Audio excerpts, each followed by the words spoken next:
God's own T V എന്ന ഞങ്ങളുടെ channel subscribe ചെയ്യുക. സ്നേഹമുള്ളവരെ, ഗോഡ്സ് ഓൺ ടി വിയുടെ വചന സന്ധ്യയിലേക്ക് സ്വാഗതം. നാം എല്ലാവരും പ്രാർത്ഥിക്കുന്നവരാണ്. ശിഷ്യന്മാർ ക്രിസ്തുവിനോട് പറഞ്ഞു, കർത്താവായ യേശുവേ, ഞങ്ങളെ പ്രാർത്ഥിക്കാൻ പഠിപ്പിക്കണമേ. നമ്മളെല്ലാവരും പ്രാർത്ഥിക്കുന്നവരാണ്. വിവിധങ്ങളായ രീതികളിൽ പ്രാർത്ഥിച്ച് പോകുന്നവരുമാണ്. അപ്പം പ്രാർത്ഥനയെക്കുറിച്ചുള്ള ചില ചിന്തകൾ ഈ സന്ധ്യയിൽ നമ്മുടെ ഹൃദയത്തിൽ നമുക്ക് സൂക്ഷിക്കാം. ഗത്സമേൻ തോട്ടത്തിൽ യേശു പ്രാർത്ഥിച്ചു, പിതാവെ, കഴിയുമെങ്കിൽ കാസ മാറ്റി തരണമേ. പക്ഷെ അവസാനം പിതാവിൻ്റെ ശബ്ദം പുത്രൻ കേട്ടു, വേണ്ട, നിന്റെ ഇഷ്ടം പോലെ ഇതിൽ നിറവേറട്ടെ. പ്രാർത്ഥിക്കുവാൻ നമുക്ക് കഴിയുക. പ്രാർത്ഥിക്കുമ്പോൾ നമ്മുടെ ജീവിതത്തിൽ വലിയ വലിയ മാറ്റങ്ങൾ വരും. പ്രാർത്ഥിക്കുമ്പോൾ മനസ്സിന് ധൈര്യമുണ്ടാകും. പ്രാർത്ഥിക്കുമ്പോൾ ആത്മാവിൽ സന്തോഷമുണ്ടാകും. പ്രാർത്ഥിക്കുമ്പോൾ പ്രതിസന്ധികളെ ഫേസ് ചെയ്യാനുള്ള മനക്കെട്ടി നമുക്ക് ലഭിക്കും. എന്താണ് പ്രാർത്ഥന? നമ്മൾ പറയും, കർത്താവേ, ഞങ്ങളുടെ പ്രാർത്ഥന കേൾക്കണമേ. പലപ്പോഴും പ്രാർത്ഥിക്കുമ്പോൾ നമ്മൾ പറയുന്നത്, കർത്താവേ, ഞങ്ങളുടെ പ്രാർത്ഥന കേൾക്കണമേ എന്നാണ്. പക്ഷേ എന്താ സംഭവിക്കുക? കർത്താവിൻ്റെ ശബ്ദം കേൾക്കാൻ നമ്മൾ ഒരുക്കപ്പെടുകയാണ്. കർത്താവെ, ഞങ്ങളുടെ പ്രാർത്ഥന കേൾക്കണമേ എന്ന് പ്രാർത്ഥിക്കുമ്പോഴും അവസാനം സംഭവിക്കുന്നത്, കർത്താവിനെ ഞാൻ കേൾക്കും. പ്രാർത്ഥന എന്ന് പറയുന്നത് നമ്മളെക്കാൾ കൂടിയ ഒരു വലിയ ശക്തിയോട് നമ്മളെ ചേർത്ത് വെക്കുകയാണ്. നമ്മളെക്കാൾ കൂടിയ ഒരു വലിയ ലോകത്തിലോട്ട്, ഒരു വലിയ ശക്തിയോട് നമ്മളെ ചേർത്ത് വെക്കുന്നതാണ് പ്രാർത്ഥന. അവസാനം പ്രാർത്ഥിച്ചു കഴിയുമ്പം സംഭവിക്കുന്ന മാറ്റം, ആ വലിയ ശക്തി നമുക്ക് വരും. സ്വിമ്മിംഗ് പൂളിൽ നീന്തി കുടിക്കുമ്പോൾ വെള്ളത്തിൻ്റെ കുളിർമ ദേഹത്ത് വരും. എ സി റൂമിൽ സ്വസ്ഥമായിരിക്കുമ്പോൾ എ സി റൂമിൻ്റെ ശാന്തത, കുളിർമ നമ്മൾ അനുഭവിക്കും. ഇതുപോലെയാണ് പ്രാർത്ഥന. പ്രാർത്ഥിക്കാൻ ഒരു സ്ഥലത്ത് നമ്മൾ ഇരിക്കുമ്പോൾ, അത് ദേവാലയമാകാം, പ്രാർത്ഥനാ മുറിയാകാം, സ്വസ്ഥമായ സ്ഥലമാകാം, ഇരിക്കുമ്പോൾ ദൈവത്തിൻ്റെ ഒരു വലിയ ശക്തിയുടെ കുളത്തിലേക്ക്, ആ റൂമിലേക്ക് നമ്മളെ വെച്ചു കൊടുക്കുക. പിന്നെ നമ്മളെ തഴുകുന്നത് ദൈവിക തരംഗങ്ങളാണ്. നമ്മളെ തട്ടി തലോടി കടന്നു പോകുന്നത് ദൈവാത്മാവിൻ്റെ കിരണങ്ങളാണ്. ഇതാണ് നമുക്ക് പ്രാർത്ഥിക്കുമ്പോൾ വരുന്ന ഒരു വലിയ മാറ്റം. അത് കഴിഞ്ഞ് പിന്നീട് പുറത്തിറങ്ങുമ്പോൾ ജീവിതത്തിലെ ഓരോ സംഭവത്തെയും ദൈവത്തിൻ്റെ കണ്ണിലൂടെ കാണാൻ പറ്റും. കേൾക്കുന്ന ഓരോന്നും ദൈവത്തിൻ്റെ കാതിലൂടെ കേൾക്കാൻ പറ്റും. വിലയിരുത്തേണ്ട ഓരോന്നും ദൈവത്തിൻ്റെ മനോഭാവത്തോടെ വിലയിരുത്താൻ പറ്റും.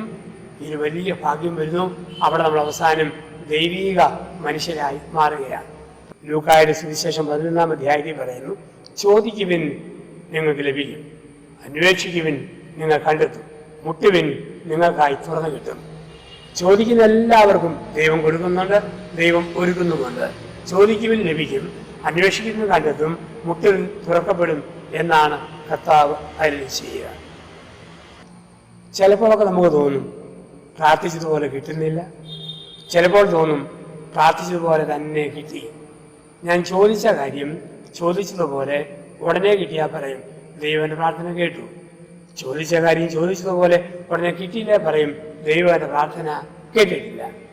എല്ലാ പ്രാർത്ഥനയും ദൈവം കേൾക്കും. 2-ാം ശനിയാഴ്ച തോറും ആരാധനയ്ക്കും പ്രാർത്ഥനയ്ക്കും വരുന്ന ഒരമ്മച്ചി എന്നോട് പറഞ്ഞു, എൻ്റെ ജോസഫച്ച, കുറേ നാളായി ഞാൻ പ്രാർത്ഥിക്കുന്നൊന്നും ദൈവം എനിക്ക് തരുന്നില്ല. ഞാൻ പറഞ്ഞു, പിന്നെ എന്തിനാ അമ്മച്ചി ഇങ്ങനെ വന്നുകൊണ്ടിരിക്കുന്നത്? ദൈവം തരുന്നില്ലെങ്കിൽ പ്രാർത്ഥനയ്ക്ക് വരുന്നത് നിർത്തിക്കൂടെ? അതുകൊണ്ട് അമ്മച്ചിയുടെ മറുപടി, എൻ്റെ അച്ഛ, ചോദിക്കുന്നൊന്നും കിട്ടുന്നില്ലെങ്കിലും ചോദിക്കാതെ എന്തെല്ലാമാ ദൈവം തന്നുകൊണ്ടിരിക്കുക. ഈ തിരിച്ചറിവ് നമ്മളിൽ സൂക്ഷിക്കുക. ആഫ്രിക്കയിൽ ഗോത്രവർഗക്കാർക്കിടയിൽ ഒരു രീതിയാണ്. ഒരു വീട്ടിൽ അപ്പനും അമ്മയും 10 മക്കളുമുണ്ട്. 12 അംഗങ്ങളുള്ള കുടുംബമാണെങ്കിൽ ഇഷ്ടംപോലെ മണ്ണുണ്ട്, പുരയിടം. വൈകുന്നേരം ഒരു 5:30 മണി 6 മണി ആകുമ്പോൾ എല്ലാവരും ഓരോ വഴിയിലൂടെ പറമ്പിൻ്റെ പല കോണുകളിലേക്ക് നടക്കും. ഓരോരുത്തർക്കും സ്ഥിരം കടന്നു പോകുന്ന ഒരു വഴിയുണ്ട്. ഒരു കോണിലേക്ക് കടക്കും. അവിടെ ചെന്ന് നിന്ന് ഒരു അരമണിക്കൂർ അവർ ദൈവത്തോട് പ്രാർത്ഥിക്കും. ഉള്ളിലെ ദൈവത്തോട് ഉള്ളു തുറന്ന് പ്രാർത്ഥിക്കും. ആരിലും പ്രാർത്ഥിച്ചില്ലെങ്കിൽ പിന്നീട് അപ്പൻ അല്ലെങ്കിൽ അമ്മ ആ മോളോട് പറയും, മോനെ നിന്റെ പ്രാർത്ഥനയുടെ വഴിയിൽ പുല്ല് കിളുത്തല്ലോ, നിന്റെ പ്രാർത്ഥനയുടെ വഴിയിൽ പുല്ല് കിളുത്തല്ലോ എന്ന് പറഞ്ഞാൽ നീ പ്രാർത്ഥിച്ചിട്ട് കുറേ നാളായല്ലോ, ആ വഴി മുഴുവൻ പുല്ല് പിടിച്ച് കിടക്കുകയാണ്. നമുക്കൊരു കാര്യം ചെയ്യാൻ പറ്റും. നമ്മൾ മുഖം നോക്കി മുഖം മിനുക്കി മുടിയിരുന്ന കണ്ണാടി, ആ കണ്ണാടിയിൽ ചോക്ക് കൊണ്ട് എണ്ണി വെക്കണം, ദൈവത്തിന് വേണ്ടി 5 മിനിറ്റ്, എൻ്റെ കർത്താവിന് വേണ്ടി 5 മിനിറ്റ്. ഇപ്പോൾ മുടിയേരുമ്പോഴും മുഖം മിനുക്കുമ്പോഴും ഒക്കെ നമ്മളെ ഓർമ്മപ്പെടുത്തുകയാണ്, എൻ്റെ കർത്താവിന് ഞാൻ 5 മിനിറ്റ് കൊടുത്തോ എന്നുള്ള ഒരു ഓർമ്മപ്പെടുത്തൽ. ഇങ്ങനെ പ്രാർത്ഥനാ ജീവിതത്തിൽ നമ്മൾ വളരണം. മാതാപിതാക്കൾ മക്കളെ നിർബന്ധമായി പ്രാർത്ഥിക്കാൻ പഠിപ്പിക്കണം. മുതിർന്നവർ നിർബന്ധമായും പ്രാർത്ഥിച്ചിരിക്കണം. പ്രാർത്ഥന ഒരു സംസ്കാരമാണ്. കുളിക്കുന്നത് പോലെ, തുണി അലക്കുന്നത് പോലെ, ദേഹം ശുദ്ധിയാക്കുന്നത് പോലെ ഒരു ഭാഗമായിട്ട് പ്രാർത്ഥനയും നമുക്ക് മാറണം. കർത്താവായ യേശു നീണ്ട സമയം പ്രാർത്ഥിച്ചു. അപ്പോൾ ശിഷ്യന്മാർ അവനോട് പറഞ്ഞു, കർത്താവേ, ഞങ്ങളെയും പ്രാർത്ഥിക്കാൻ പഠിപ്പിക്കണമേ. അപ്പൻ്റെ അമ്മയുടെയും പ്രാർത്ഥന കാണുമ്പോൾ മക്കൾ പറയണം, നിങ്ങൾ പ്രാർത്ഥിക്കുന്ന പോലെ ഞങ്ങളെയും പ്രാർത്ഥിക്കാൻ പഠിപ്പിക്കണമേ. അധ്യാപകർ പ്രാർത്ഥിക്കുന്നവരാകുമ്പോൾ ശിഷ്യഗണത്തിൽ പ്രാർത്ഥന മനോഭാവം ഉണ്ടാവും. നമ്മളുമായി ബന്ധപ്പെടുന്നവർക്ക് പ്രാർത്ഥനാ ചൈതന്യമുണ്ടോ, നമ്മളിലേക്കും ആ പ്രാർത്ഥനാ ചൈതന്യം പടർന്നു കയറും. നീ പ്രാർത്ഥിക്കുക, നീ പ്രാപിക്കുക. കർത്താവ് ഇതാണ് നമ്മോട് അരുളി ചെയ്യുക. പ്രാർത്ഥിക്കുക, നീ പ്രാപിക്കുക. ചിലപ്പം നീണ്ട കാലം പ്രാർത്ഥിക്കണം.